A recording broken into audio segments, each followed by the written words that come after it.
Hello friends, एक और नई कहानी के साथ। मास्टर रामप्रसाद के एक ही लड़का था। बाकी चार लड़कियां थी जिनका ब्याह करने में मास्टर साहब की कमर झुक गई थी, एड़ियां घिस गई थी। बेटा सभी बेटियों के बाद पैदा हुआ था।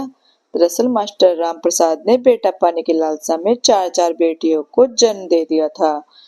जैसे घर की माली हालत थी उस हिसाब से काफी लाड़ प्यार से पला था। बीएससी करने के बाद वह पीएमटी की कोचिंग ज्वाइन करने इलाहाबाद चला गया। मास्टर साहब जितने घंटे स्कूल में पढ़ाते थे उससे ज्यादा समय वे ट्यूशन पढ़ाने में लगाते थे। बच्चों को पढ़ाने का उन्हें बहुत शौक था। वे चाहते थे कि उनके बच्चे कम से कम ग्रेजुएट तो हो ही जाएं, और मास्टर साहब की मुराद भी पूरी हो गई। बेटे को छोड़कर उनकी सभी लड़कियां पोस्ट ग्रेजुएट हो गई थी। वो चाहते थे कि उनका बेटा एमएससी करके पीएचडी करे और किसी कॉलेज में अध्यापक की कुर्सी संभाले। लेकिन लड़के ने एमएससी करने से इनकार कर दिया। लाड़ प्यार में पले लड़के ने साफ कह दिया, बाबूजी मैं दो दो घंटे लैब में नहीं खड़ा रह सकता। इलाहाबाद में कोचिंग करते करते लड़के लड़का एक सरल लड़की के प्रेम में फंस गया। दोनों ने एक दूसरे के साथ मरने जीने की कसम ले ली। शादी करेंगे तो एक साथ, नहीं तो सारी जिंदगी कुंवारे रहेंगे। सीपीएमटी में दोनों साथ साथ बैठे, पर मास्टर साहब का इकलौता बेटा आंखों का तारा 3 दिन कोशिशों के बाद भी उसमें सफल नहीं हो सका, जबकि उसकी प्रेमिका पहली बार में उसमें सफल हो गई। उसने मेडिकल कॉलेज ज्वाइन किया। मास्टर राम प्रसाद का बेटा सड़क छाप मजनू की तरह आवारागर्दी करने लगा। मास्टर साहब उसके पीछे हमेशा पड़े रहते, जिसका नतीजा यह हुआ कि कंपटीशन की तैयारी करने लगा और बैंक में नौकरी पा गया। नौकरी करते उसे भी 6 महीने बीते थे कि लड़कियों के पिता मास्टर साहब के खपरेल के मकान में पंक्तिबद्ध होने लगे। मास्टर साहब ने लड़की के पिता होने की पीड़ा बहुत भोगी थी। उस समय न जाने कितनी बार उन्होंने अपमान का कड़वा घूंट पिया था, जब वे अपनी कन्याओं के लिए सुयोग्य वरों की तलाश कर रहे थे। इसलिए मास्टर साहब विवाह के हर प्रस्ताव पर बड़ी सहानुभूति पूर्वक विचार करते थे। समय के अनुसार लड़के की राय जानना भी वो जरूरी समझते थे। लड़का हर प्रस्ताव पर नाक भौं सिकोड़ता। मास्टर साहब समझ नहीं पाते कि आखिर बेटा चाहता क्या है। कभी कभी उन्हें भीतर ही भीतर गुस्सा भी आता। लड़का कितना हृदयहीन है, पिता की भी इज्जत करना भूल गया। पर बेटा करता भी क्या, उसके पास तो एक ही हृदय था जिसे वह पहले ही किसी को अर्पित कर चुका था। एक दिन मास्टर साहब ने लड़के को अपनी पुश्तैनी घड़ी में इशारा करते हुए अपने पास बुलाया। लड़का भीतर ही भीतर डरा। हालांकि वह 23 साल का हो चुका था, लेकिन जानता था कि बाबूजी का गुस्सा बहुत तेज है। जब वे गुस्से में बोलते हैं तो लगता है कि आकाश में बिजली कड़क रही है। वह संभलते हुए उनके पास गया और छठी सातवीं क्लास के बच्चे की तरह उनके सामने बैठ गया। मास्टर साहब ने उसे प्यार से निहारा, उसके सिर पर हाथ फेरा और बोले, तने तू चाहता क्या है बेटा? तेरे मन में कुछ और हो तो बता। तने भीतर ही भीतर चहक उठा, बाबूजी एक लड़की है। एक लड़की है? दुनिया में तुझे एक ही लड़की नजर आई? बाबूजी वह लड़की है जिससे मैं शादी करना चाहता हूँ। किसकी लड़की है? कहाँ रहती है? उसके पिता का नाम श्री राजकुमार है। लड़की इलाहाबाद मेडिकल कॉलेज में पढ़ रही है। उसका आखिरी साल है, इसी शहर में है। अच्छा, किस मोहल्ले में? कौन से ब्राह्मण है?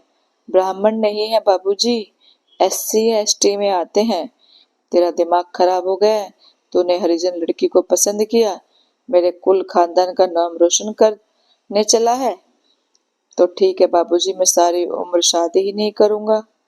लड़की भी नहीं करेगी। यदि जबरन किसी अन्य के साथ उसकी शादी करने की कोशिश की तो वह आत्महत्या कर लेगी। वह ना रही तो मैं भी जीवित रहकर क्या ही करूंगा। तू मुझे धमकी देना बंद कर। यह ब्राह्मण की संतान मर जाएगा पर किसी हरिजन लड़की को अपनी बहू नहीं बनाएगा। बाबूजी, मैंने आपको कई बार जाति पाति के खिलाफ भाषण देते हुए सुना है। मास्टर साहब ने कोई उत्तर नहीं दिया। वे शोकग्रस्त हो उठे थे। करीब महीने भर से अधिक समय हो गया, लेकिन उस विषय पर कोई चर्चा नहीं हुई। तनय के विवाह के प्रस्ताव आते रहते। लड़का भी शादी नहीं करना चाहता, यह कहकर बाबूजी सभी प्रस्तावों को टालते रहे। एक समय तनय ने आकर उससे कहा, बाबूजी शोभा के पापा आए हैं। कौन शोभा? वही लड़की जिसकी मैंने आपसे चर्चा की थी। तूने उन्हें बुलाया था? नहीं बाबूजी, हो सकता है शोभा ने भेजा हो। मुझे किसी से नहीं मिलना कह दे, मैं घर पर नहीं हूँ। बाबूजी, आप तो हमेशा सच बोलने की शिक्षा देते रहे। घर आए व्यक्ति का अपमान तो नहीं करना चाहिए। ठीक है, भेज दे उन्हें। थोड़ी देर में एक सुदर्शन चेहरा आकर मास्टर साहब के सामने खड़ा हो गया। गोर वर्ण, लंबा कद, गोल भरा चेहरा, करीने से कटे बाल, आंखों पर सुनहरे फ्रेम का चश्मा और दूधिया रंग की पैंट शर्ट। आगंतुक ने हाथ जोड़कर उन्हें प्रणाम किया। मास्टर साहब ने उन्हें बैठने का इशारा किया। बैठते ही वे कहने लगे, मुझे राजकुमार कहते हैं। मास्टर साहब की आंखें आश्चर्य में फैल गई। वे चुपचाप राजकुमार जी को निहारते रहे। उनकी समझ में नहीं आ रहा था कि वो क्या उत्तर दें। राजकुमार उनका समंजस भरा चेहरा पली भांति पढ़ चुके थे। ख्वासपुरा में मेरा घर है। मेरे 3 बेटियां और 2 बेटे हैं। दोनों बेटे इंजीनियरिंग कॉलेज में पढ़ रहे हैं, 2 मेडिकल कॉलेज में हैं, तीसरी बेटी इंटर में है। बड़ी बेटी का यह आखिरी साल है। मेरी बड़ी बेटी शोभा आपके बेटे तन्मय से शादी करने की हट करके बैठी है। तनय उसका सहपाठी रहा है। मैंने उसे बहुत समझाया कि इस देश में जातीयता की जड़ें बहुत गहराई तक गई हैं। जातियां कर्म के आधार पर बनी थी, लेकिन धीरे धीरे जन्म को जातीयता का आधार मान लिया गया। एक ब्राह्मण हरिजन लड़की को अपनी बहू बनाने का साहस कैसे करेगा?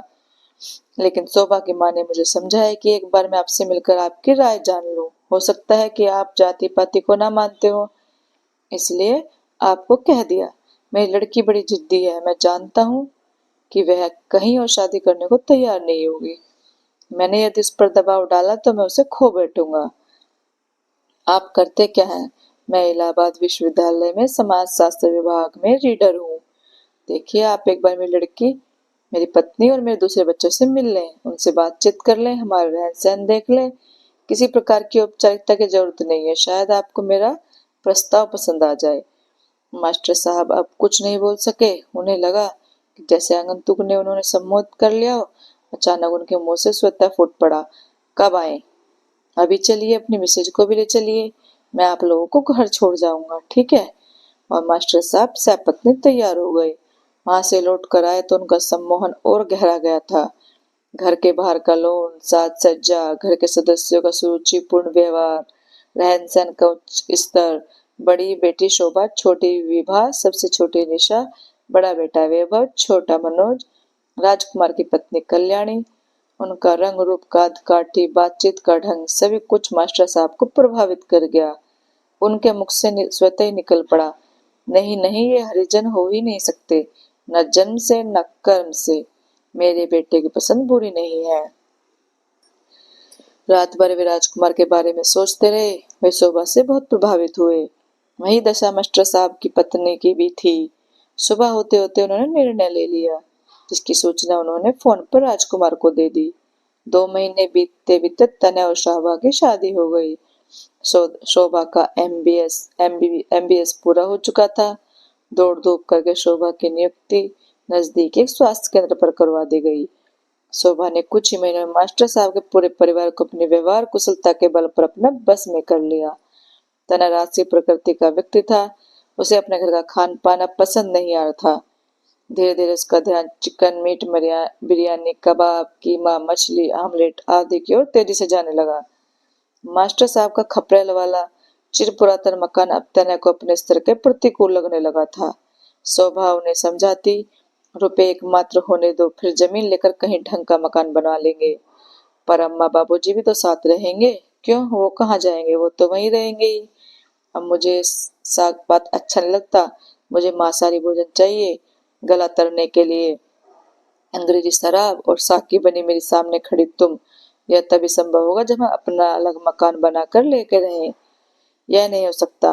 जब तक अम्मा बाबूजी हैं, मैं इन्हें नहीं छोड़ सकती। मैं ऐसे काम नहीं करूंगी जिससे अम्मा बाबूजी को किसी प्रकार का कष्ट पहुंचे। यही मुझे सिखाया गया है।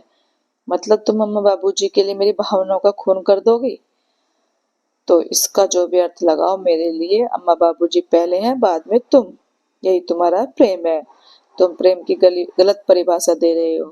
प्रेम संकुचित नहीं होता, सच्चा प्रेम जोड़ता है, तोड़ता नहीं।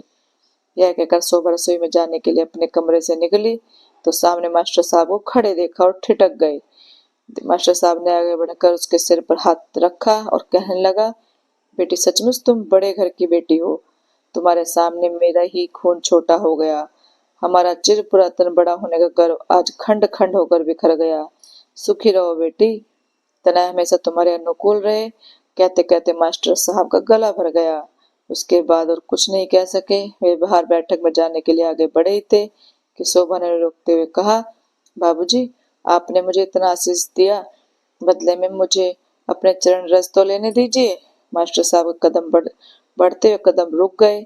शोभा ने आगे बढ़कर उनकी चरण धूल अपने मस्तक पर लगाई। मास्टर साहब कुछ सोचते हुए अपनी जगह पर खड़े रह गए। दोस्तों, आपको ये कहानी कैसी लगी? अच्छी लगी हो तो लाइक, कमेंट और शेयर करना, चैनल को सब्सक्राइब करना। Thank you.